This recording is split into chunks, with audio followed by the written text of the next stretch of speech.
Nin bamanankan kunnafoni kɛnɛ daminɛnen an ka foli ni waliɲumandɔn bɛ aw ye ni tuma in b'a sɔrɔ aw minnu sigilen n'u k'aw ɲɛmada walasa kunnafoniw bɛ sɔrɔ Mali kunkan ani diɲɛ fan wɛrɛw kunkan ni y'a tuma selen bi bamanankan kunnafoni n'a kumabaw filɛ nin maaw bɔra diɲɛ fantan ani naani bɛɛ lajɛlen na ka na Mawuludu Nabawi kuncɛli kɛnɛ kan n'o bɛ kɛ dugawudonba ye mun bɛ labɛn Mali silamɛw ka jɛkuluba au Conseil islamique maa ɲɛma groupement des leaders spirituels maa ɲɛma an karamɔgɔ Seydi Cherif Ousmane Madani Haidara fɛ o baaraw kɛra ka bɛn sibirido novembre kalo tile 16 ma stade du 26 mars la. O kɔfɛ Amdalakaw fɛ palais de sport fara i b'a fɔ dakɔnɔɲi ka sababu kɛ au Conseil islamique maa ɲɛmaw ye welekan bila k'a ɲɛsin maliden bɛɛ lajɛlen ma walasa an ka dɛmɛ don finitigilakaw ma. Ninnu de ye bamanankan kunnafoni n'a kumabaw ye mun bɛna walawala aw ye sɔɔni kɔnɔ.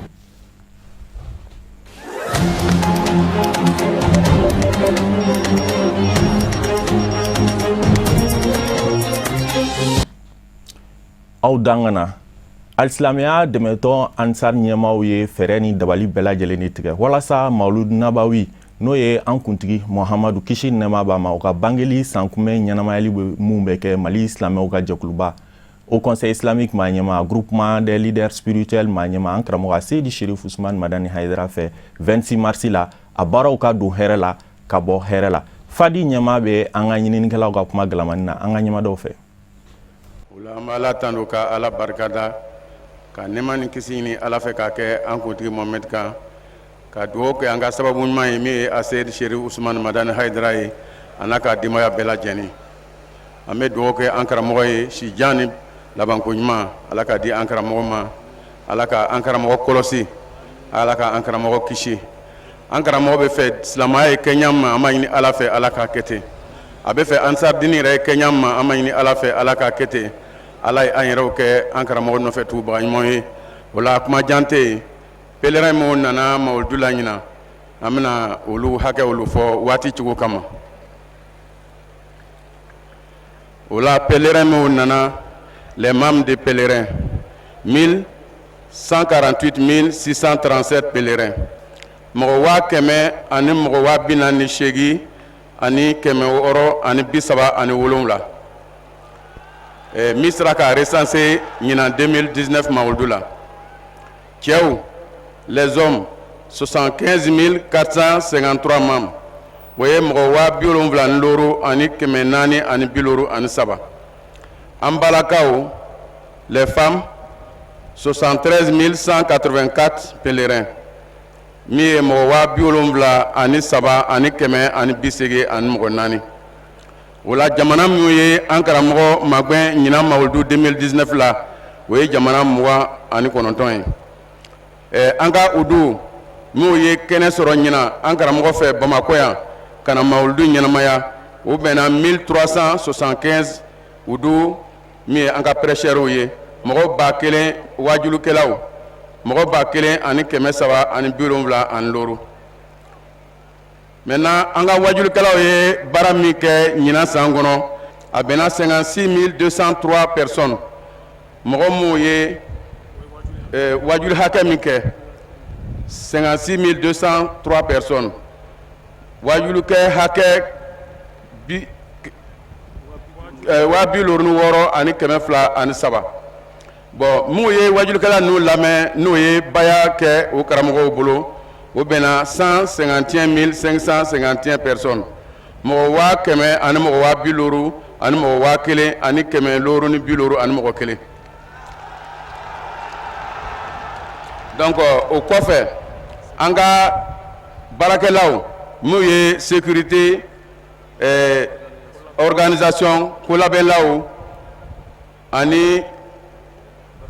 baarakɛla bɛɛ lajɛlen u bɛnna 6131 personnes.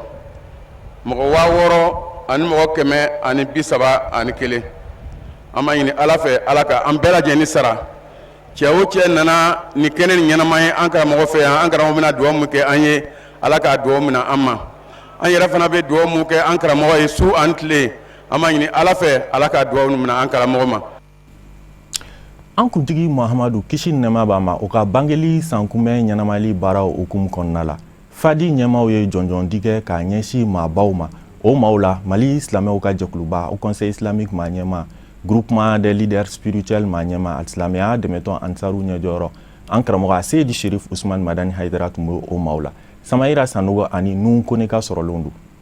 Wale ɲuman dɔn baaraw la ka sanga ni o ka wuli ka jɔw ye su ani tile minnu jɔyɔrɔ bonyana alisilamiya dɛmɛni kɛwalew la ni san 6 laban ninnu na i n'a fɔ a kun la ɲinina Fédération Ansardine Internationale fɛ cogo min na ni jamana ninnu wale ɲuman dɔnna ni jɔnjɔnw ye minnu bɛ wele ko diplôme de reconnaissance ka ta ka di u ma baw maa bɛ fo yɛrɛyeci kɛko ɲuman na kuma dɔnnaw ko ten. An karamɔgɔ ye sira min yira an na an y'a essayer ka an bɛ o sira de kan o ye jumɛn ye o ye wale ɲuman dɔn sira ye quoi an karamɔgɔ y'o fɔ ni mɔgɔ ye juguman kɛ ni y'o fɔ n'a ye ɲuman fana kɛ i kan k'o fana fɔ an ka président n'o ye Elhaj Surakata Salamanta ye a ka mandat fila o de bɔra ka boucler sisan donc comme o kun cɛra donc ale kan ka relais passer mɔgɔ dɔ wɛrɛ ma donc an y'a kanu k'ale yɛrɛ wale ɲuman dɔn ale kɔfɛ an ka jamana minnu bɛ yen minnu sera ka u jeniyɔrɔ fin kosɛbɛ an ka laɲiniw sabatira jamana minnu kɔnɔ kosɛbɛ an ye o jamana 9 fana jate minɛ k'a lajɛ ka olu yɛrɛ fana ka wale ɲuman dɔn ta ka ɲɛsin olu fana ma vraiment pour que en tout cas u yɛrɛ fana fari bɛ se ka foni mɔgɔ dɔwɛrɛw fana bɛ se ka fadenya olu la cogo min na o kɔfɛ an ka commission damadɔ fana bɛ yen commission d'organisation bɛ o la an ka san bɛɛ kɔnɔ olu de b'an ka événement ninnu bɛɛ organiser an ka commission des vigiles olu de bɛ sécurité assurer an ka kɛnɛw kan an ka commission des femmes la commission féminine an y'a essayer k'olu fana waleɲuman dɔn ale ni an ka wudu mɔgɔw ka taa se an ka commission de gestion de Cherifla TV et la radio La Voix du Citoyen an y'a essayer ka nin commission damadɔ fana jate minɛ comme olu fana ka cɛsiri fanga bonyana kosɛbɛ an ka essayer k'olu fana waleɲuman dɔn. O kɛlen ko ka ni jɔnjɔn ninnu bisimila o nisɔndiyalen o ye foli ani tanu ta ka ɲɛsin Fédération Ansardine Internationale ɲɛmaaw ma ka sanga ni hakilina in ye min taara ka olu sɛgɛrɛ. Alhamdulillahi rabbil alamin an bɛ Ala fo k'Ala barikada nisɔndiyaba de bɛ yen sabula ni tableau dira an ma o kɔrɔ k'a fɔ an sera ka baara dɔɔni kɛ fɔlɔ minnu ye tableau ni hakilina ta an b'olu fo n'o y'an ka ɲɛmɔgɔ ye Fadi olu min ye danaya da an kan kabini 2015 ka se ka télévision ni kalifa an ma o bɔlen kɔfɛ ka se ka radio fana kalifa donc an b'olu de fo k'u barikada k'u waleɲuman dɔn foli belebeleba an b'o di télé baarakɛlaw ani radio baarakɛlaw parce que n'i y'a mɛn commission ye jɔnjɔn sɔrɔ baarakɛlaw de fana ye baara kɛ an b'u fo k'u féliciter ka ɲini k'a fɔ tableau caman bɛ sira la ka na ni Ala sɔnna min ni ninnu tɛ kelen ye an bɛ min ɲini u fɛ dɔrɔn k'u tɛgɛ di ɲɔgɔn ma ka bɛn kɛ ka kɛlɛya kɛ ka baara kɛ n'o ka hɛrɛ caman bɛ sira la ka na n'o bɔra an bɛ an tɔɲɔgɔn fo commission de gestion kabini 2015 ka na se bi la bɛn ni kelenya ani danaya ani baara o de bɛ commission nin kɔnɔna na an bɛ Ala deli o kelen ka se ka continuer ka foli se Fadi ma Fadi min n'u ye bonya da an kan ka télé nin kalifa n'o bɔra ye an bɛ se k'an karamɔgɔ de fo a Seydi Cherif Usman Madani Haidara ale min ye hakilina nin sɔrɔ ka se ka télévision nin bila sen kan. Ni diplôme ninnu sɔrɔli anw fɛ walasa ka anw tare an ka wulikajɔw la su ani tile o t'a bannen baw a n'a kɛ sababu ni ka nin kura fiyɛ anw na alisilamiya dɛmɛni baaraw la su ani tile baw diinɛ dɛmɛni jɔn bɛɛ lajɛlen fɛ baara don min laɲinin bɛ an daba Ala fɛ o kɛra maa ninnu ka kumakanw ye. Baara in a diyara an ye kosɛbɛ an wasara ni baara in ye sabula an bɛ baara minnu na Ala kama baara don an t'a dabɔ tanuni kama an t'a dabɔ diplôme di kama mais ni mɔgɔ ye baara kɛ n'i ye a yirala ko baara in k'a diyara ye a bɛ dɔ fara a tigi ka courage kan bon minnu fana ma se ka se ale tigilamɔgɔ ka hakɛ la olu fana bɛ jilaja ka dɔ fara courage kan pour que u ka se ka ko i la ou u ka se ka tɛmɛ i la donc o ye diplôme di nafa ye o la a diyara ye kosɛbɛ kosɛbɛ ko mun b'a la dɔrɔn ka baarakɛla encourager en même temps ka dusu fana don baarakɛbali kɔnɔ a ka se ka kɛ baarakɛla ye donc u y'o hakilila ɲuman min sɔrɔ k'o kɛ o diyara ye kosɛbɛ an kɔni an fana bɛ foli segin ka taa Mali tɔndenw de ma.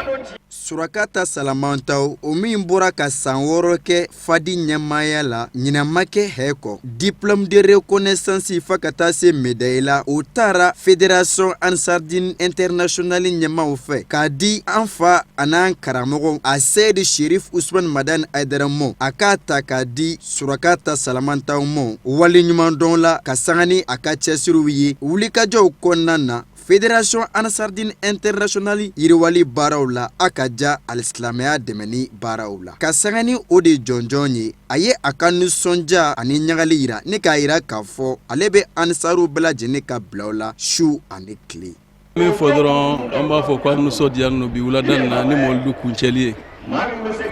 diplôme min fana dira anw ma diplôme de reconnaissance lo a diplôme a ma di ne ma a dira ne ni n baarakɛɲɔgɔn bɛɛ le ma parce que baara o baara ne ɲɛ b'a la tɔn kɔnɔ a bɛɛ ye an karamɔgɔ ka hakilina le ye a ye minnu d'an ma n'an baara kɛ n'a ye donc ni foli bɛ segin foli bɛɛ bɛ segin an karamɔgɔ yɛrɛ le ma ka dugawu kɛ karamɔgɔ ye sijan ani kɛnɛ ani lafiya ala k'o di karamɔgɔ la bɔnnaw ma vraiment an kɔni an nisɔndiyalen don ni ala sɔnna ma fana ni diinɛ n'an seko ye fɛn o fɛn an b'a kara ni ala sɔnna ma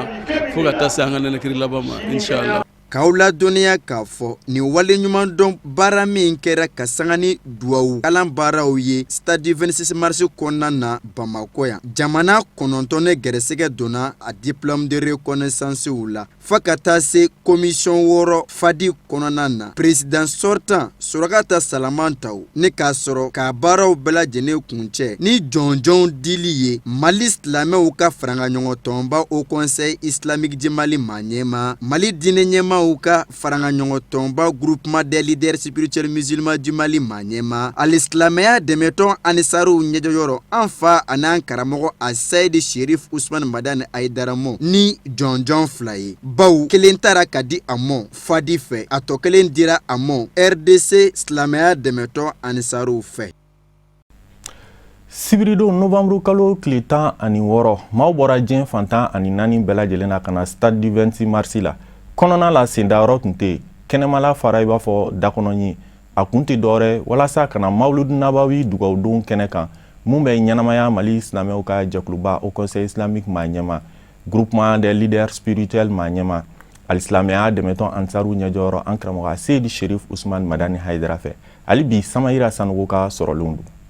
A fara eko lahara bolongonona a kɔnɔnayanfan fa ka taa se a kɔfɛla mɔ 26 mars ntɔlɔnci tan kɛnɛ Bamako faaba kɔnɔna na ladalako la nusɔndiya ani munyamunya kun bɛ a kɔnɔna na minnu bɛ tali kɛ zigiri dumanw ani alakusumakanw na alisilamɛw fɛ minnu bɔra diɲɛ fantan ni 4 bɛɛ lajɛlen nɔ walasa ka se ka na tali kɛ ladala duwawu kalan kɛnɛ min bɛ sigi ka sanga ni an kuntigi Mahamadu kisi ani nɛɛma bɛ a ye ale ka bangani ɲaɲali baaraw ye min bɛ ɲɛnamaya san o san Mali silamɛw ka faraŋaɲɔgɔn tɔnba au conseil islamique du Mali ma ɲɛma Mali diinɛ ɲɛmaw ka jɛkuluba ɲɛmaba groupement des leaders spirituels musulmans du Mali ma ɲɛma alisilamɛya dɛmɛtɔn anisaruw ɲɛjɔyɔrɔ an fa an'an karamɔgɔ a Seydi Cherif Ousmane Madani Aidara fɛ. Jama min filɛ nin ye yan nin bɛɛ de bɛ Aidara ko la Aidara ne b'a fo ka tila k'a fo tuguni su ani tile ne b'a barika da ne bɔra ni yan cɛ kilo 100 ani dɔɔni de don san o san ne bɛna a ka mawuludu in kɛ alhamdulilayi n bɛ ala tanu ne ye ŋaniya minnu siri alhamdulilayi a caman ɲana bon ala ni alakira kanu ni karamɔgɔ kanu parce que a y'an bɔ dibi la k'an bila kɛnɛ kan a bɛ sira min ka tiɲɛ sira de don nin y'an ka ko de ye karamɔgɔ hali n'a gɛlɛyara ka tɛmɛ nin kan an b'a ko ala kama ko de don ala ni kira ko de don gɛlɛya t'o la quoi a tile n'a fɛn bɛɛ an b'a ta ala kira ni karamɔgɔ kama quoi. Bi don in na tile sun kun bɔra kosɛbɛ a n'a ka funteniba nka o bɛɛ n'a ta maa si ma sɔn ka to kɔ ni duwawu ta kɛnɛ baaraw la min bɛ ɲɛnamaya alisilamɛya dɛmɛtɔn anisaruw ɲɛjɔyɔrɔ an fa an'an karamɔgɔ a Seydi Cherif Ousmane Madani Aidara fɛ baw u ka kɔrɔfɔw la o y'a yira k'a fɔ ko nin tile in ani funteniba in tɛ ka fɛn kɛ olu la baw olu dankanamɛmɛ a kan duwawu min bɛna kalan Mali silamɛw ka faraŋaɲɔgɔn tɔnba au conseil islamique du Mali ma ɲɛma fɛ kɛnɛ in kan kunufaya kun don siga foyi tɛ o la duwawu bɛ minɛ kira ka mawulu kira bangini o ɲɛnama de ne se yan bi parce que san o san ye san caman ye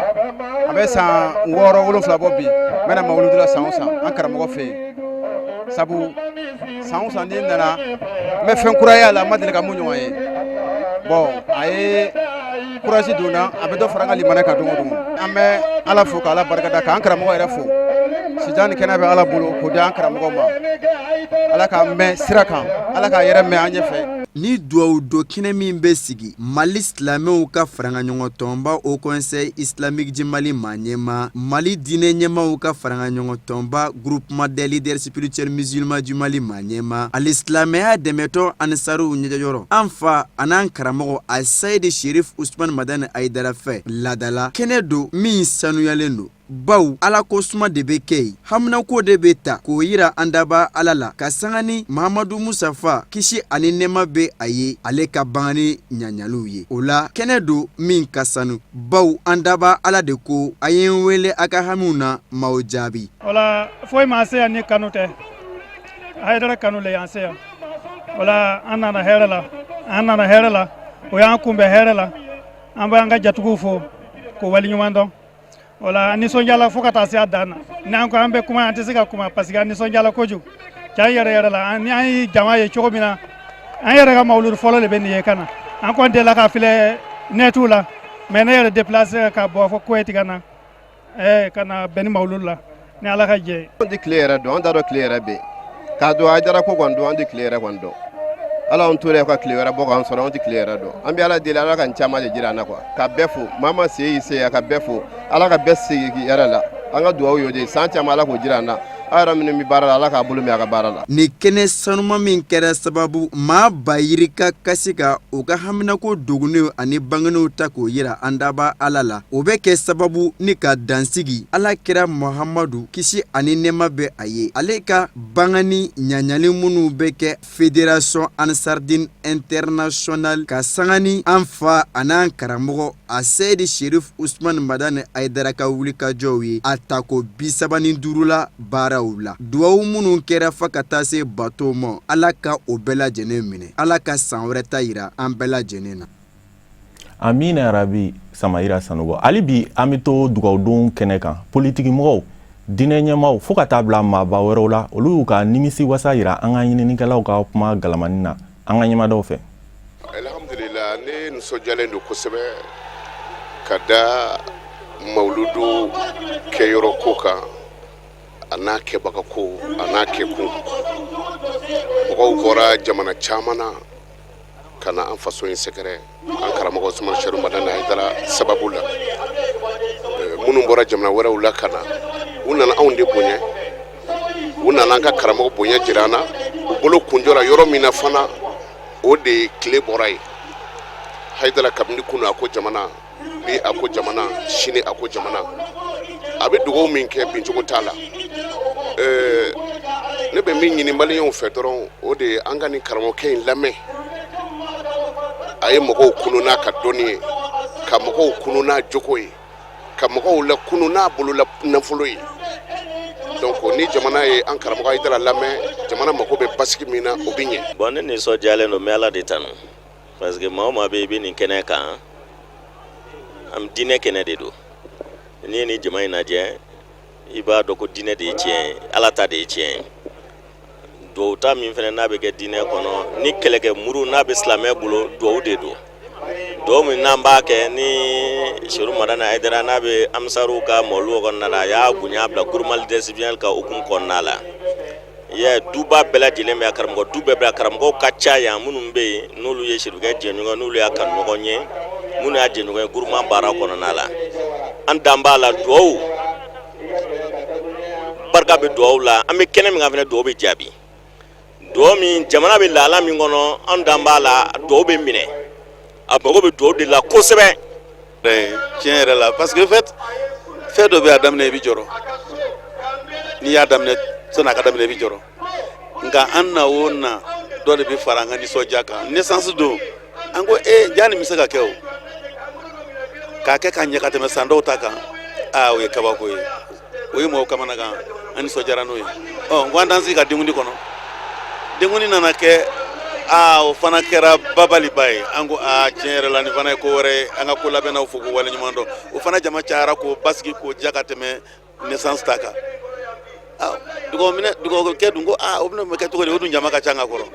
an nana o fana ye o fana na organiser k'o basigi ka ɲɛ ka tɛmɛ tɔ 2 tɛmɛnen kan maa min mun fɔ ala ye o la ni dugawukɛ ni nisɔndiya tɛ an nisɔndiyara an kun kɔrɔtala an wasara Cherif n'a sɔrɔ ko a ɲɔgɔnna kun ka ca ɲangama sɔrɔ gɛlɛya bɛ banna ɲangama sɔrɔ limaniya nana an bɛɛ tun bɛ don alijinɛ na donc ne nisɔndiyalen de don k'o fɔ bɛɛ nisɔndiyara cogo min na n b'a fɛ n yɛrɛ ɲɔgɔnna ɲamakalaw ne ɲɔgɔnna artistes an bɛɛ lajɛlen ka nisɔndiya ka wasa ni Cherif Usumani Hayidara ye k'a fɔ k'a waleɲuman dɔn. Ayiwa alhamdulillah an bɛ ala tanu k'a fɔ k'a waleɲuman dɔn k'a barika da nisɔndiya de b'an bolo nisɔndiya min dan t'a la an tɛ se k'a fɔ k'a s'a dan na mais an bɛ ala deli dɔrɔn ni ala ye san wɛrɛ yira an na an ka kɛ yɔrɔ wɛrɛ ɲin'an na yɔrɔ dɔgɔyara e y'a ye anw ye banabaatɔw ye anw bɛ tile la e y'a dɔn yɔrɔ dɔgɔyara ayiwa an bɛ bɛɛ fo ka bɛɛ waleɲuman dɔn nabaga bɛɛ an bɛ ala deli bɛɛ fana nana ni hami min ye ala k'a nɔgɔya. Alhamdulillah rabbil alamin ani sokaji bi an fari furunen do bi an wasalen do bi ni jama bɔli kana an ka wele kan jaabi ka da kan an ka président Seydi Cherif Usumani Madani Hayidara a ye min ɲini ala fɛ ka ban ala sɔnna k'o bɛɛ lajɛlen di a ma mawuludu su fɔlɔ a ye baara min kɛ a kɛra ala ɲɛna su filanan in na a ye baara min fana kɛ o kɛra ala ɲɛna a y'a bɛɛ kɛ mun kama jamana bɛ se ka basigi cogoya min na ka se ka kalifaw mukadamu karamɔgɔbaw k'a bɛɛ lajɛlen wele wulada in na mawuludu in na ko an kana jɛ ka duwawu kɛ jamana ye ka duwawu kɛ jamanadenw ye walasa hami min b'an na an ka hami bɛ se ka ɲɛ cogoya min na hami min bɛ jamana na o bɛ se ka ɲɛ cogoya min na i y'a faamuya o nisɔndiya de bɛ anw na an b'a ɲini ala fɛ sa jamana in ala k'a basigi ala k'a sumaya ni bi duwawuba in ye sali ala muhamad. walasa lakana bɛ se ka sabati stade du 26 mars la mawulid nabawi kɛnɛ kan finitigilakaw jɔyɔrɔ bonyana la kosɛbɛ an ka ɲininikɛla Sajo Sidibe y'a ka kuma galamani tɛngu finitigilaka dɔw la an ka ɲɛma dɔw fɛ alibi aw minnu bɛ ka Cherifla jabarani filɛ an b'aw ladɔnniya k'a fɔ an bɛ hukumu min kɔnɔ o de ye an kuntigi sallallahu alayhi wa sallam ni o ye ale ka bangeli ɲɛnɛɲɛliw ye an bɛ stade du 26 mars la yan nɔ ayiwa walasa jama fɛn fɛn nana min b'a to u ɲuman ka se ka sigi basi kana masi sɔrɔ garde national maaw ta o bɛ taa jɔ maa 100 ani maa 50 la min b'a to maa ɲuman nana olu ɲuman fana ka segin u ka se ka fana an karamɔgɔ Seydi Cherif Usumani Madani Hayidara ka se k'u ka duwawu sɔrɔ ani ka se a bɛ ka wajibi min kɛ ka se k'u ka tɔmɔta sɔrɔ o la an b'aw ladɔnniya k'a fɔ kɛnɛ in kan yan nɔ Mali lakanaba fɛn fɛn bɛ yen nɔ a bɛɛ maa kelen bɛ yan nɔ an bɔra ka garde national maaw ta fɔ aw ɲɛna olu tɛmɛnen ka bɔ yen nɔ fɛn bɛ tali kɛ gendarmerie national maaw kan olu fana ka maa 300 ani maa 60 de bɛ yan nɔ min b'a to jama fɛn fɛn nana min b'a to ka se ka an karamɔgɔ Seydi Cherif Usumani Madani Hayidara ka se k'u ka duwawu sɔrɔ ani a b'a ka ladilikan min kɛ yan nɔ ka se k'u ka tɔmɔta sɔrɔ o la donc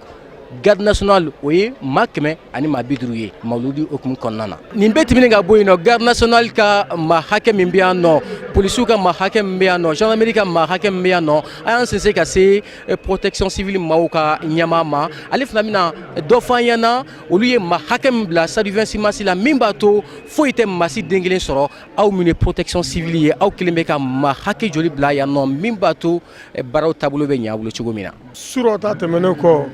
an ye dɔ fara an ka jama kan hali bi donc mɔgɔ 150 b'an bolo yan o ni ambulance médicalisée o 2 b'an bolo yan ambulance ordinaire o 5 tasuma faga mobili 2 bɛ yen ani véhicule de liaison mun fana bɛ se ka baara caman fana kɛ tuguni an nana n'olu ye wula in na walasa ka duwawu don k'o tɔ lase ɲɔgɔn fɛ. Monsieur le directeur, yala kabini ni baara ninnu daminɛna an kuntigi sallallahu alayhi wa sallam Mohamed ale ka bangeli ɲaɲali baaraw yala gɛlɛya dɔw y'aw sɔrɔ ou bien gɛlɛya dɔw nana kɛnɛ kɔnɔna na wa? Bon gɛlɛyaba m'anw sɔrɔ mais gɛlɛya dɔɔni nana kɛnɛ kɔnɔna na parce que dugu tila fɛ an welela ko mɔgɔw tora sunɔgɔ la mankan bɔra donc jama girinna u ye ɲɔgɔn bana alhamdulillah an welela komi Cherif y'a fɔ cogo min na an nana mɔgɔ fɛn bɛɛ an y'u bɛɛ ta taara n'u bɛɛ dɔgɔtɔrɔso la hôpital du Mali Gabriel Touré ala barika la an taara n'u ye yeko ɲuman tako ɲuman na parce que ambulance médicalisée kura minnu b'an bolo sisan an y'u don o kɔnɔna la ka taa banabaatɔ minnu ka bana ka jugu k'u furaga kɔnɔ ka taa donc an bɛ barika da Ala ye a bɛɛ sera sɔrɔko ɲuman na ye dɔgɔtɔrɔso la ye. maa kɛmɛ bɔ ɲɔgɔn kɔ polisilakaw fana y'o de bila sen kan min b'a to maa de y'a sen b'a kɔnɔkɔrɔ ka se ka na stade 26 mars kɔnɔna nɔ ɲinan Mawuludu sen fɛ min b'a to basi kana u si kelenkelenna sɔrɔ an b'a fɔ aw ɲɛna sa ko an karamɔgɔ a Seydi Cherifla Usmane Madani Haidara ale ka wulikajɔ kɔnɔna na min b'a to silamɛya bɛ se ka bila ba la cogo min na o de kun kɔnɔna na nin jamaba in bɔra ka bɔ diɲɛ fantan a 4 fɛ min b'a to ka na an karamɔgɔ ka na ka duwawu ka na o ɲini yan nɔ stade 26 mars kɔnɔna na an b'a fɔ ko Ala ka sabanata jira na sijan ani kɛnɛya la. Amina Arabi, an kuntigi Muhammadu kisi nɛma b'a ma a ka bangeli hukumu kɔnɔna la wajulukɛlaw bɛ sigi Mali fan bɛɛ lajɛlen kɔnɔna la o hukumu kɔnɔ an ka ɲininikɛla Amadu Jalo n'a ka jatala nun ko ne munumunu salo kɛ wajulukɛnɛ dɔw la an ka ɲɛmadɔw fɛ. Mawuludu a bɛ kɛ sababu ye ka jamanadenw ganbɛn ka bɛn ni basigi sinsin jamana kɔnɔ dalakande don min ɲɛnamayara ɲina Mawuludu kɔnɔ wajulikɛyɔrɔw la. Nin laseli de sɛbɛkɔrɔ kɛra jango jamanadenw ka sigi ɲɔnya bɛ se ka ja u ni ɲɔgɔn cɛ a senfɛ dugawu don fɛnɛ kɛra Mali surasi binenw ye faso bɔtɔ bolo la ni ka laban ka wele bila silamɛw ma silamɛya min ko hinɛ ani makari n'an ka jamanadenw kunbɛn n'o ye bɛɛ lajɛlen k'i cɛsiri o dumɛnni n'an ka jamana. Donc an bɛ Mawuludu ɲɛnamaya dilan an bɛ Ala barikada ka Muhamadu sallallahu alaihi wasallam fo maa kɔni bɛ ɲini jamana in fɛ diɲɛlatigɛ la Ala k'an bɛɛ mɔgɔ to Ala k'an bɛɛ sɔn mun sabali la Ala ka jamana taa ɲɛ Ala kana jamana lafiri Ala k'an kisi kojugukɛlaw tɔɔrɔ ma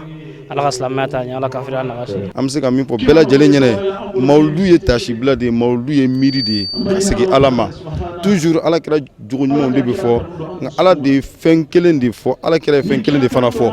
Ala kɛra a ye a makutu a jogo de kan i y'a faamuya donc Ala kɛra fana ko bu istuli utammi makarimal akhlaq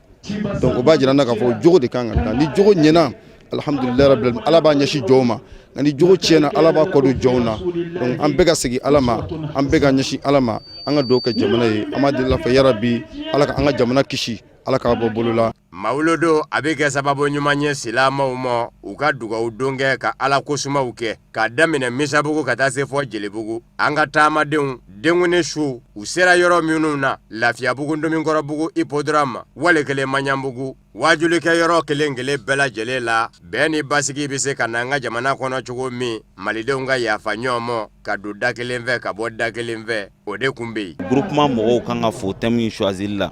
ka da kan silamɛya ye image wɛrɛ ta terroriste ni jihadiste u nana image min d'an ma a sɔrɔ n'a image tɛ silamɛya ye bon thème in bɛ kɛ sababu ye mɔgɔw k'a dɔn kira tile la silamɛya kun ye mun ye kira tagabolo kun ye mun ye ani bi anw bɛ réalité min kɔnɔ mun de sugu don est ce que an bɛ réalité min kɔnɔ bi ani kira kun bɛ cogo min na est ce que o don an b'a dɔn k'a fɔ o tɛ silamɛ tɛ se ka a silamɛ ɲɔgɔn faga silamɛ tɛ se ka juguman ŋaniya n'a silamɛ ɲɔgɔn ye silamɛ tɛ se ka jamana kunturu bɛɛ ka siran dusukasi ka o bila jamana kunturu kelen kunkolo la an si ja sigilen tɛ bi an bɛɛ jɔrɔlen don n'an ka jamana ye bi k'o sababu ye silamɛya ye anw m'a fɔ ko o sababu tɛ an ka silamɛya ye ka d'a kan an ka kira a fɔra ko ale de kɛra hinɛ ye diɲɛ bɛɛ ma maa mun kɛra hinɛ ye diɲɛ bɛɛ ma o tɛ se ka kɛ sababu ye ka diɲɛ bɛɛ jɔrɔ. ɲinan Mawuludu 2019 hakilina taara an ka ɲɛmɔgɔw fɛ n'an ka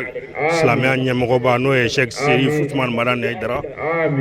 n'o ye conseil président ani groupement de leaders spirituels musulmans présents ye k'an ka Mawuludu thème central kɛ jamana in bɛ kɛlɛ ni basigibaliya min kɔnɔ ka kɛ basigi ye basigi ka kɛ maliyɛnw ni ɲɔgɔn cɛ jamanadenw an ka yafa ɲɔgɔn ma anw bɛ hakilina min fɔ o ye denmisɛnninw ka fara fɛn min bɛ denmisɛnninya bayɛlɛma ka denmisɛnninya tiɲɛ n'a bɛ fɔ olu ma ko dulɔw ni dɔrɔgu ni denmisɛnninw ɲɛna maakɔrɔbaw hakili bɛ sigi an b'a ɲini an ka diinɛ ɲɛmɔgɔw fɛ u ka duwawu kɛ alimamuw ni diinɛ ɲɛmɔgɔw u ka duwawu kɛ jamana in ye jamana in bɛ se ka basigi ka duwawu kɛ jamanadenw ye jamana in bɛ se ka basigi alhamdulillah ala ye ɲinantan yira an na cogo min ala ka san caman tan yira an na an ka jɛ k'a kɛ basigi ni kelenya kɔnɔ. An bɛ jɛ ka dugawu don kɛ bateau minnu kɛra denkundi in gadara kɔnɔ ka bɛn ni Mawuludu 2019 ye ala k'a bɛɛ lajɛlen minɛ ka yafa an bɛɛ lajɛlen ma ala ka Mawuludu 2020 jira an na. Karido novembre kalo tile 17 Amdalaikaw fe Palais des Sports fara i b'a fɔ da kɔnɔ ɲin ka sababu kɛ Au Conseil islamique maa ɲɛmaw ye welekan bila ka ɲɛsin maliden bɛɛ ma ko bɛɛ lajɛlen ka dɛmɛ don finitigilakaw ma a kɛnɛ kan Cherifla jabaraniso tɔgɔ la karamɔgɔ Musa Fɔnba ani Fuseni Keyita tun bɛ baaraw daminɛna ni alukuranna sanuma kalanni ye ka fatiya fɛnɛ kala ni ka dugawu kɛ surasiw minnu bira faso bɔtɔ bolo la dali masa bɛ se k'u hinɛ u dayɔrɔ laban la minnu fɛnɛ joginna u bɛ se ka segin u yɛrɛ mɔ ni meeting belebele min sigira senga n'a hakilina bɔra Mali silamatɔnw ka fara ɲɔgɔn kan jɛkuluba Haut Conseil islamique du Mali ma ɲɛma Mali silama diinɛ ɲɛmaw ka fara ɲɔgɔn kan jɛkuluba groupement des leaders spirituels musulmans du Mali ma ɲɛma silamɛya dɛmɛtɔ ansaru ɲɛjɔyɔrɔ a Seyida Cherif Usman Madana Haidara la o ni forobatɔnw a dabɔ kun de ye ka se ka Mali surasiya dɛmɛ tamamanjuwa ba kelen manja min se mana ko min nɔ bɛɛ k'o ɲɛsin surasiya mɔ jango u bɛ baara min na fasojɔ baara ka manifin n'a bololamina lakana anw hakilina ka tigɛ o baara bɛ se ka nɔgɔya u bolo cogo min laɲini y'o ye n'a wulila ka jɔ bɛɛ lajɛlen wulilen k'i jɔ Mali ko in na a diyara anw de ye sabu bɛɛ wulilen don anw de kama anw nisɔndiyara nin ko in na an b'a ɲini jabaru masa fɛ Ala ka an fanga se an b'a ɲini wahidu masa fɛ Ala k'an bɛɛ lajɛlen fanga se ni malidenw wulila ka jɛ ka bolo di ɲɔgɔn ma wallahi faso tɛ to janfa kɔnɔ abada sinon anw kɔni anw ye victimes ye déjà o ka Haidara fo a ka nin initiative in na ka Izima fo ka Mali mɔgɔ bɛɛ lajɛlen fo silamɛden bɛɛ lajɛlen fo cɛ ani muso an ka foli de b'aw ye an bɛ bonyamasegin de k'aw ye ko dɔwɛrɛ t'anw bolo foli ko ɲuman kɔ nin kɛnɛ belebele min sigira senga hakili falifalen kɛnɛ do hakili jagabɔ kɛnɛ do kɛnɛ fɛnɛ do ka jira Mali surasiya la k'a fɔ u bɛ so ni kungo cɛ nka anw minnu b'u kɔ so u k'a dɔn k'a fɔ u b'an diinɛ n'an ŋaniya la an se ye fɛn o fɛn ye k'o kɛ jango u ka baara bɛ se ka nɔgɔya u bolo dɛmɛ ni dɛmɛ an tɛ to kɔ o la meeting in yɛrɛ a dakun kun ye fɛn min ye ni o ye fasoden ɲumanya diinɛ ɲɛmaw jɔyɔrɔ jamana ko la jamana ɲɛmaw jɔyɔrɔ kan ka kɛ mun ye jamana surasiya dɛmɛni na a senfɛ walawalaliw kɛra o da fɛ maaw fɛ minnu ye maa faamuyaninbaw ye Haut Conseil islamique du Mali kɔnɔ a bɛ wajibiya faamaw ma a bɛ wajibiya faamaw ma Allahu taala ye faama minnu kɛ k'an ka koɲɛ ta k'a d'u ma a bɛ wajibiya u ma n badenw u ka se ka surasiw labɛn u ka se ka formation sigi sen kan u ka se ka kɛlɛminɛnw san u ka se k'u janto fana surasiw ka yetimaden minnu bɛ t'u kɔfɛ surasiw u ka muso cɛntan min bɛ t'u kɔfɛ a bɛ wajibiya jamana kɛ jɔn ni o ye ni jamana ko dɛsɛ de bɛ jamana kan ne b'a fɛ k'a mɛn jamana in kɔnɔ yan ko responsable gouvernement kɔnɔ institution kɔnɔ olu ka se ka diɲɛ hali 5% kɔ u sara la kalo kelen kɔnɔ ko k'o di armée ma mun b'o bali ma badenw n'a ma ɲa k'a fɔ maa caman nisɔndiya tɛ dunanw kɔrɔ dunanw minnu n'a m'an dɛmɛ kɛlɛbolow Haut Conseil islamique maa ɲɛmaw ye a ɲini jamana ɲɛmaw fɛ u ka fɛɛrɛ bɛɛ lajɛlen tigɛ ka kuma dɛmɛbaw ka ɲɛmayaso fɛ u nakun ye fɛn min ye u ka se k'o kɛ ni sira donni ye u kɔrɔ sira min ye kɛlɛ sira ye k'a sabu kɛ u n'a mɛn kɛlɛmayɔrɔ de la a ka kan k'u to yan jamana ka basigi n'u ka dɛmɛ ye nka u n'a ni bi cɛ ni min ma fara gwɛlɛya ka Mali kɔnɔ fɛn bɔn tɛ o la diinɛ ɲɛmaw ko k'u m'o faamu jamana ɲɛmaw fana nafolo min kan ka bila surasiya ka bolo kan n'a bɛ hakilina kɔnɔ hakilina min welela ko loi programmation militaire a nafolo in bɛ ka don cogo jumɛn na surasiya da fɛ k'a sabu kɛ degun bɛ surasiw ka so ni kungo cɛ faso lakana baara la da ser'o ma jamana yɛrɛ foroba nafolo ka labaara jɛlenya kɔnɔ tɔɲɔniw ka dabila maaw ka hakɛ ndarakili u la o ka dabila faamaw ka kɛ laadiri ye da sera ninnu bɛɛ lajɛlen ma kɛnɛ kɔnɔ jamana armée mun n'o ye jamanadenw ɲɛ jɔyɔrɔ ye n'o ye espoir ye n'o ye an ka outil de défense ye ka se ka an tanga k'an kɔlɔsi u y'o yɛbɛbɛ ka tila ka désespoir créer jeunesse la à travers la communication walasa an yɛrɛ ka jɛ u b'a fɛ ka fɛn mun kɛ communication mun bɛ ka kɛ bi média la armée ye nin mɔgɔ hakɛ fagara nin kɛra a laɲini ye jumɛn ye ka désespoir créer jeunesse la jamana in a bɛ dingɛ kɔnɔ ni Ala sɔnna ma an b'a fɔ denmisɛn bɛɛ dɛ parce que dɔw bɛ yen bi denmisɛnniya si b'u la mais jogo kɔnɔ u bɔra a kɔnɔ kosɛbɛ u kɛlen don ka na anw ta k'anw hakili bayɛlɛma ka fili ka taa sira fɛ sira min y'u ka nafolo ɲini sira ye ka fili ka taa sira fɛ sira min y'u ka hɛrɛ ɲini sira ye an y'a fɔ bi a banna denmisɛnnin minnu bɛ yen n'u dalen don a la ko Mali ye jamanaba ye denmisɛnnin minnu bɛ yen n'u dalen don a la ko Mali sɔrɔsiw hali sini anw ka confiance b'u kan. Kabina kɛra Mali silamatɔnw ka fara ɲɔgɔn kan jɛkuluba o Conseil islamique du Mali ɲɛmaa ye, Mali diinɛ ɲɛmaaw ka fara ɲɔgɔn kan jɛkuluba groupement des leaders spirituels musulmans du Mali ma ɲɛma, silamɛya dɛmɛtɔ Ansaru ɲɛjɔyɔrɔ a Seyida Cherif Ousmane Madana Haidara bɛ wuli ka jɔw la min bɛ se k'a to Mali jamana bi basigi. O de y'a to a kɛlen ka kule bɔ k'a fɔ bɛɛ lajɛlen ka maaw dɛmɛ minnu y'u sigiyɔrɔ bila jamana cɛmancɛ yan fan fɛ ka na bisimila minɛ Mali faaba la Bamakɔ Haut Conseil islamique du Mali kɔnɔ. A ye silamɛya miliyɔn 5 kɛ k'o baara daminɛ ŋaniya ɲumantigi wɛrɛw taara sɔrɔ yen. Silamɛya dɛmɛtɔ Ansaru minnu ɲɛjɔyɔrɔ y'a ye olu ye silamɛya miliyɔn 30 ani miliyɔn 5 di dɛmɛ na, wa nin sen in fana a kɛlen k'a jira k'a fɔ surasiya ka dɛmɛ. Silamɛya miliyɔn 10 min n'a y'o layidu ta surasiya dɛmɛni na, Palais des Sports kɔnɔ Amdalaye ACI 2000 la a y'o silamɛya miliyɔn da jɛkulu min sigi bɛ sen ka ɲɛsin dɛmɛw bisimilali ma a bilara u ka bolo kan. Bani ka kuma na a y'a jira k'a fɔ silamɛw ka tɔn ni o ye Haut Conseil islamique du Mali ye politiki tɔn dɛ, a segin tɛ ka fara fanga kan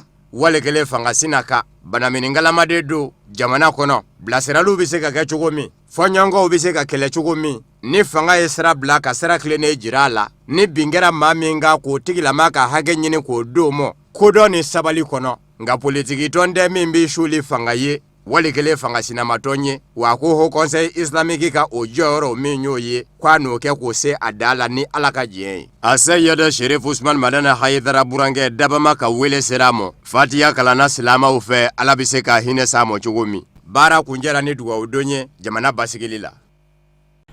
ɲɔgɔn kunbɛnba mun n'a bɛnna Haut Conseil islamique ma ɲɛmaaw fɛ Palais des Sports la a kɛnɛ kan Mali silamɛw ka jɛkuluba Haut Conseil islamique ma ɲɛma groupement des leaders spirituels ma ɲɛma silamɛya dɛmɛtɔ Ansaru ɲɛjɔyɔrɔ an karamɔgɔ Seydi Cherif Ousmane Madani Haidara ye laseli minnu kɛ an ka ɲɛmaadaw fɛ. A k'a dɔn Haut Conseil islamique a y'a seko kɛ jamana in basigili a n'a sumali la. A fɔlɔ ye mun ye an ye 50 ni 20 fara ɲɔgɔn kan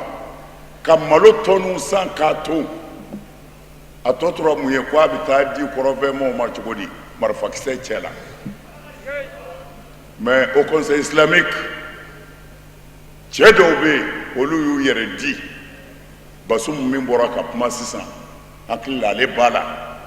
n dɔgɔkɛ tun b'a la Mufa Haidara olu jɛnna ni saya ye ko ka fantanw ka dumuni d'u ma u bɛ taa n'a ye Bangasi Moti wo bɛɛ kɔnɔ Haut Conseil tɔgɔ la.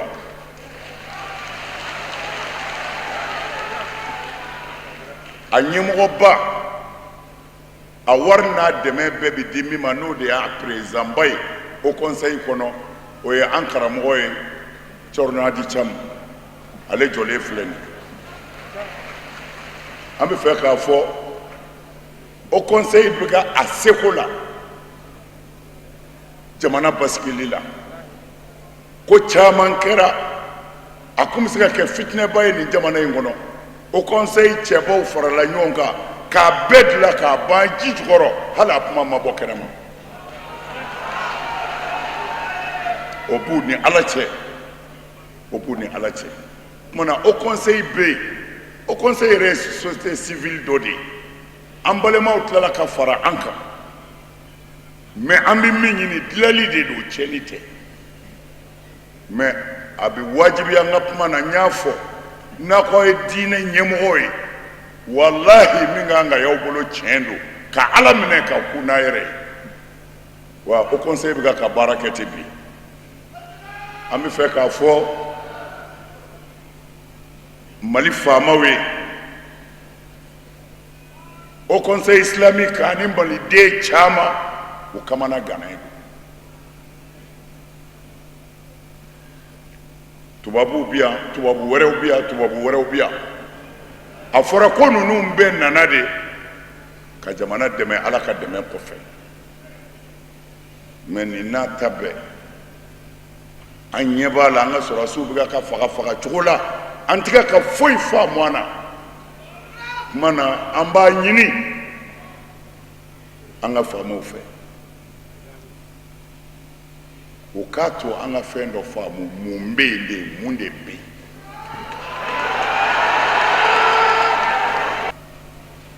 Anw y'a kanu Haut Conseil islamique ka dɛmɛ ɲini an ka sɔrɔsiw n'i ye sɔrɔsi dɛmɛ i y'i yɛrɛ dɛmɛ dɛ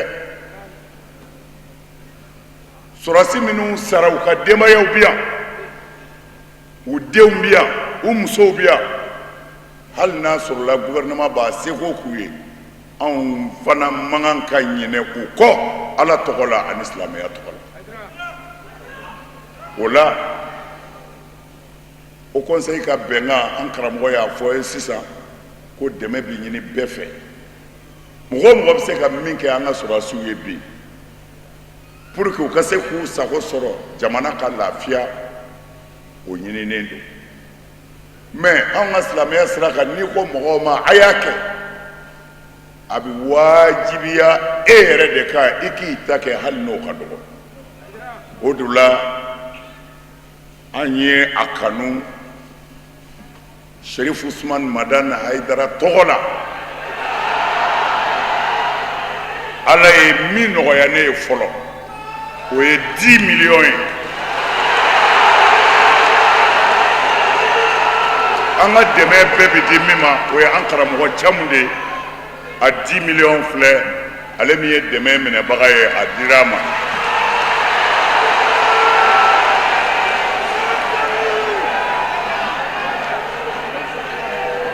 o tuma na an b'a ɲini maliden bɛɛ fɛ maliden bɛɛ nin sanga in ni dekun donna a kunna a t'a tɔ tiɲɛ a bɛ fara ɲɔgɔn kan n'an ye ɲɔgɔn tɛgɛ minɛ ala b'an dɛmɛ sisan aha o ko tɛmɛnen kɔ sisan tɛ fitinɛ kuma ye o conseil islamique wulila k'a jɔ an ka président jɔlen filɛ nin ye kɔnta o a bɛɛ b'ale dɔn u bɛ yatimɛdenw ni dɛsɛbaatɔw jigi tuguli min kɛ a ka baara sira kan a b'a dɔn an n'ale sigira an kumana o conseil islamique tɔgɔ la bi moti kumandanw a dugutigiw a alimamiw a diinɛ ɲɛmɔgɔw moti bi yɔrɔ o yɔrɔ mara a bɛɛ welelen don an fɛ an ka ɲɔgɔn sɔrɔ moti dɔnnibaa o dɔnnibaa bɛ o conseil kɔnɔ n'o ye ulamaw ka sigi ye u bɛɛ welelen don mopti an ka taa lajɛ mun kɛra an kan ka se ka mun kɛ k'an faso bɔ bolo la nin labɛn bɛ bolo la sisan o conseil bolo tuma na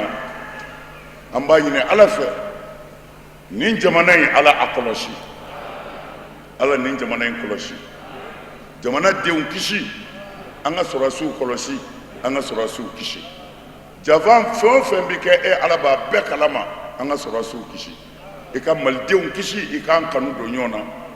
salamu alaikum wa rahmatulahi ta'ala wa barakatuh. hali bi an bɛ to palais des sports kɔnɔ amdalakaw fɛ yen o conseil islamique ma ɲɛmaaw ye ɲɔgɔn kunbɛba mun labɛn walasa k'an ka finitigilakaw dɛmɛ a kɛnɛ kan alisilamɛya dɛmɛtɔ ansar ma ɲɛmaa minnu tun bɛ yen an ka ɲininikɛla alihamidu badeni ani buya kulubali ye kuma galamani tɛngu a ma dɔw la an ka ɲɛmaadɔw fɛ foli de o conseil président yɛrɛ ma fɔlɔ ni hakili ɲuman yɛrɛ la fɔlɔ ne ka foli de o conseil bureau bɛɛ lajɛlen ma ani maliden bɛɛ lajɛlen ma ni n'a bɛ fɛn yira o bɛ jamana kanu de yira n'a bɛ fɛn yira jamana bɛ se ka ɲɛtaga sɔrɔ cogo min a b'o de yira o la u y'o wulikajɔ min kɛ ka wuli ka jɔ jamana yɛrɛ bɛ se ka yɛrɛ sɔrɔ cogo min an b'o fo la kosɛbɛ ŋaniya min b'o kɔnɔ ani laɲini min b'o la an bɛ dugawu kɛ ala k'a kɛ o ka se ka kɛ fɛn o fɛn n'o y'a bolo da ala k'a baara in nɔgɔya bolo ka dugawu kɛ conseil président yɛrɛ ye ka dugawu kɛ a ka bureau membre bɛɛ lajɛlen ye laɲini min b'o bolo ala ka se k'a sabati. ansar tɛ to ko ansar yɛrɛ ma deli ka to ko maliko la wala fɔlɔ tɛ nin a filanan tɛ nin ye wala et puis fana ansar fana de bɛ kɛ fɔlɔ ye ka nin waleya ɲumanya ninnu kɛ wala bɛɛ ye o seere ye donc n'ala sɔnna ansar seko ye min ye an bɛn'o kɛ an karamɔgɔ ta kɔfɛ sabu an karamɔgɔ yɛrɛ ye dɔ kɛ ka ban an karamɔgɔ ye miliyɔn 10 di depuis mawuludu su bon a y'a fɔ a y'a kɛ bon n'ala sɔnna ale de bɛ an kalanna fana ko ɲumanw na donc n'ala sɔnna ansar fana bɛna ko kɛ ne bɛ lakale ni nin bɛ fɛn yira nin bɛ ŋaniya ɲɔgɔn yira ni nin bɛ fɛn yira nin bɛ bɛn ni kelenya yira jamana kɔnɔ karamɔgɔ ye wele min la a diyara an ye karamɔgɔ ko jamanadenw ka fara ɲɔgɔn kan ka se ka dɛmɛ kɛ sɔrɔdasiw dɛmɛ walasa u ka se ka faso kuma bɔ an b'an karamɔgɔ fo karamɔgɔ ye ŋaniya ɲuman min ta k'a ɲɛsin jama ma karamɔgɔ ye min fɔ ni mɔgɔ y'a mɛn ni ala sɔnna ma mali tɛ dɛ diɲɛ bɛɛ bɛ lafiya ni o ye bɛn ani ɲɔgɔn kanu ye ani ɲɔgɔn dɛmɛ ye bon an ɲɛ b'o sira le taamatɔ daminɛ na mali kɔnɔ ten an ɲɛ bɛ taabolo bɛɛ yan bi an ɲɛ bɛ mali diinɛ ɲɛmɔgɔ bɛɛ yan bi bon an y'a lɔn siga tɛ min na ni ala sɔnna ma mali bɛ ɲɛsuma diɲɛ bɛɛ bɛ ɲɛsuma min b'an fɛ dɔrɔn ka dugawu kɛ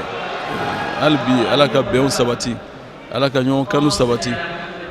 dɛmɛ minnu bɛna kɛ fana ala ka garizigɛ di bɛɛ lajɛlen ma bɛɛ ka se ka seko kɛra ni bɛɛ y'a seko kɛra ni ala sɔnna ma a bɛ ɲɛ komi aw yɛrɛ ye an karamɔgɔ ye 1,10 di a daminɛ na ni ala sɔnna ma ŋaniya ɲumantigiw bɛɛ bɛn'u cɛsiri k'u seko kɛra ni ala sɔnna ma an b'a ɲini ala fɛ mali ala ka ɲɛsuma ala ka basigi ala ka diɲɛ bɛɛ ɲɛsuma ala ka diɲɛ bɛɛ basigi bon vraiment n'o tɛ degun bonyana degun bɛ farafinna bɛɛ kɔnɔ bi a bɛ diɲɛ bɛɛ kɔnɔ an b'a ɲini ala fɛ ala ka degun ninnu ala k'a bɛɛ wuli ala k'a bɛɛ wuli ni ala sɔnna ma siga t'a a daminɛna daminɛ cogo min na ten ni ala sɔnna ma degun bɛna wuli diɲɛ fan bɛɛ fɛ hali bi ala ka degun wuli ala ka bɛnw sabati ka foli di nabaga bɛɛ lajɛlen ma an nisɔndiyara o conseil o ye jama wele jama bɔra an nana fana ka na seereya donc an b'a ɲini ala fɛ baara minnu bɛna kɛ bi ala k'a bɛɛ kɛ ala yɛrɛ sago ye ala ka aw yɛrɛ dɛmɛ a ka baaraw la ala ka yɛrɛ caman kɛ sɔli ala nabil karim o de bɛ dan sigi bi bamanankan kunnafoniw na mun sera ka fara ɲɔgɔn kan ka bɛn ni tuma ye ma kunnafoni di so ɲɛmaayaso fɛ an ni ce aw ka lajɛli la aw k'an bɛn n'ala sɔnna ma